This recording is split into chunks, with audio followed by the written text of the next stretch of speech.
What is going on, guys? In today's video I will show you the best Storm Mage build in Path of Exile 2 0.3 update. This one is an absolute monster of a build, and what makes it a standout is that this is not your traditional minion army build, where you hide behind a wall of skeletons and zombies while waiting for them to do the work. Instead, this build combines the raw destructive force of the storm magic with the army of the empowered minions, curses and defensive layering that makes you feel like both a commander and a caster at the same time. The campaign experience with this character is incredibly smooth. Early on we use a combination of the flame wall and the skeletal snipers, and then you transition into the raging spirits as your first taste of the proper minion army. By the time that you reach the first interlude, then the build completely evolves into a massive minion army build. These minions don't just add damage, they will shock enemies, debuff resistances, and reduce incoming damage. It's pretty much like a small ecosystem of summons, each one contributing to your survival and the offense in different ways. And then defensively, the Storm Mage build will make the excellent use of energy shield stacking, black chance and the energy shield recovery. You're also able to apply crippling debuffs to the enemies with the curses and exposure, which effectively doubles our defense, since the monsters will spend less time alive to actually hit you. And remember, if you want to check this build, look up the best items, the skill trees and power of building, then check my link in the description. And before we continue, thanks to U4GM. They are a pro website that provides POE2 services like cheap currency, then even to trade all types of quality items and gems and much more. They have also more than 20,000 positive comments on Trustpilot, and this website is really worth a try. So make sure to use my discount code KATE for extra 6% off. So let's take a look at our skill gems and the transitions that we need to make. Once you transition into the mid and the late game, the build evolves into something entirely different from its early campaign setup. So at round mapping, temporarily summons like the Raging Spirits or the basic Skeletal Snipers will get exchanged for a full roster of powerful and permanent minions. The first and most important shift happens when you gain access to the Powered Zealots, specifically the Spore Casting variant. Binding one of these specters is a massive turning point, because it essentially replaces the need for the Skeletal Snipers. Then the Zealot Spark attack will flood the battlefield with the lightning projectiles, by scaling perfectly with our curses and Ascendancy bonuses, and even providing a foundation of consistent and screen-wide coverage. From there, the army grows more specialized. Skeletal Clerics will join the lineup, healing your entire minions and enhancing the effect of the master. Then Skeletal Storm Mages become your primary debuffers, by applying shock and dramatically increasing the damage that your entire army can deal. You can also combine this with the Skeletal Brute, whose command skill intimidates enemies, which makes them weaker while amplifying all incoming damage. And then finally, the Skeletal Frost Mage will contribute a vital layer of defense by casting Protective Ice Armor that cuts down the damage that your minions take by almost 50%. By this stage, your gem setup should reflect a mature and synergetic engine. The curses like the elemental weaknesses will not only strip resistances, but also automatically summon spirits, by merging utility and the offense into one smooth action. Then a nerd, which served its purpose early, is eventually replaced by the Convalescence for Sustain.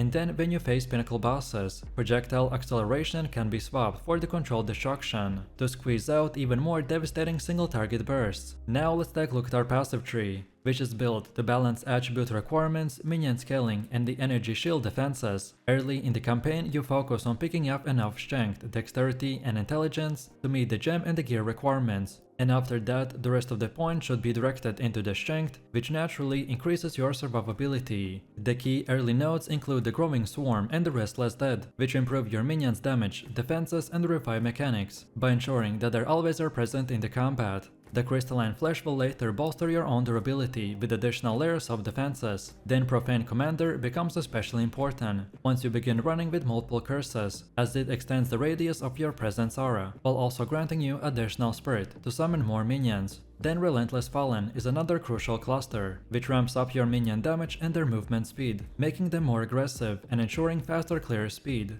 Once you reach the post-campaign and enter mapping, your priorities will shift. The tree expands into heavier investment into the maximum energy shield and recovery nodes, allowing you to sustain far more punishments while continuing to scale the minion damage. Respecs are then expected during this phase, but the padding is clear and easy to follow. Then for Amulet instills, the Essence Infusion is the recommended choice, since it's cheap and grants additional intelligence alongside increased recharge rate. But then later, when your build is more developed, then the Warlord Leader becomes more premium option, by offering significant power once you can afford it. Next up we have our Ascendancy setup, and the first one that you want to take is the Soulless form. This one is essential for handling the mana degeneration, which we get from the Necromantic Condiant, but then later on, even in isolation, it adds a valuable durability, by diverting 10% of incoming damage past your energy shield and into life. Then our second pick is this Necromantic Condiant, which grants all of your minions Unholy Might. This buff converts 30% of their damage into the extra chaos damage, by turning your army into a deadlier force.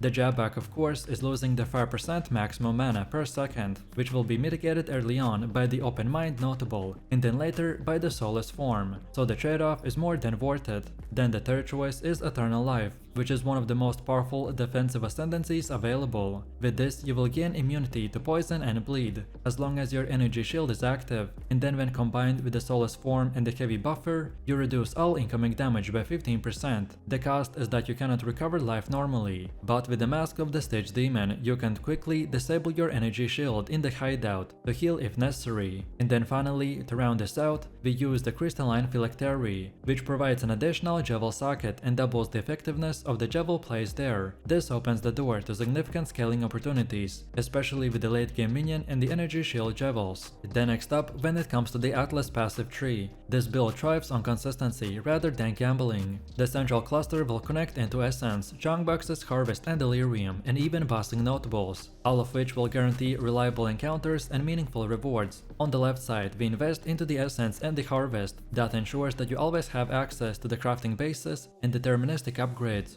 Then on the right side, the Strong Boxes and Legion or Expeditions will create density and explosive loot opportunities. And then at the top, the bossing nodes like the Maven, Invocation and the Conqueror will influence your endgame progression. The key to this Atlas setup is by avoiding overextension. Instead of spreading points too thin across dozens of mechanics, it clusters around synergies that stack value together. Essence plus the Strong Boxes will ensure that every map has a guaranteed loot and a monster, while Harvest gives you a way to upgrade your gear. Then Delirium will further increase the density and rewards, and the bossing nodes secure your access to the pinnacle fights. The result is an Atlas strategy that fuels steady income, consistent gear improvements and a sustainable long-term farming, without relying too heavily on RNG. Next, let's move into the gear. Your early goal is to cap all the resistances and meet attribute requirements. From there, we prioritize items that add levels to all minion skills. A scepter, helmet or amulet with this modifier is invaluable because it passively scales the damage of your entire army. A stoic scepter is fine alternative if you cannot find a rattling scepter. As you move into the endgame, you want to look for gear with increased spirit and the flat spirit bonuses. These will allow you to summon more minions simultaneously, which is a direct multiplier for your damage output. The energy shield becomes your next priority, stacking it across body armor, boots, helmet, gloves and the amulet to form the defensive backbone of the build. And eventually in the late game, you want to transition into using uniques like the Prism Guardian for the block chance, Darkness Enthroned for the socket power, and the Venter's Gamble for the spirit gain from the rings. For offensive scaling, your absolute best modifier is plus levels to all minion skills, followed closely by the spirit modifiers, increased cast speed, and crit chance or the multipliers for your minions. And then for defenses, you want to prioritize cap resistances, maximum energy shield block chance, and even increased energy shield recharge rate.